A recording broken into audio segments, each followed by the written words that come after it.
सही है। लोगों के पास खाने को नहीं है। जो ये कहते हैं ना कि मैं अल्लाह के पास जाके कहूंगा कि मैंने पाकिस्तान को डिफॉल्ट से बचाया, और अगर किसी फरिश्ते ने पूछ लिया शहबाज साहब तो डिफॉल्ट से लेके कौन गया सी?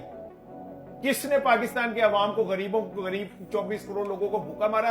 किसके एवन फील्ड थी? किसके सरे महल थे? किसके कहने में चैन सी फ्लैट्स की? किसके थे कारोबार? किसके थे बाहर फैक्ट्रियां?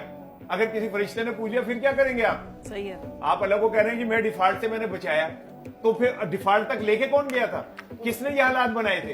ये जुमले लिख के पूरे लाहौर की गलियों में, सड़कों पे लगवा दिए जाए कि हराम कमाने वाले कभी सेहतमंद नहीं रहते। बिल्कुल। तो और हमेशा वो दवाइयों, डॉक्टरों और विदर जा, इससे इलाज करा, कभी उससे इलाज करा, कभी लंदन जाओ, अमेरिका जाओ, इसी में पैसे उनके लग जाते हैं। लेकिन ये कि उन्होंने जो बात की है इट्स वंडरफुल, और मैं उन्हें दाद दूंगा कि उन्होंने इतनी अच्छी बात की। इस पे कौम को अमल करना चाहिए। बिल्कुल।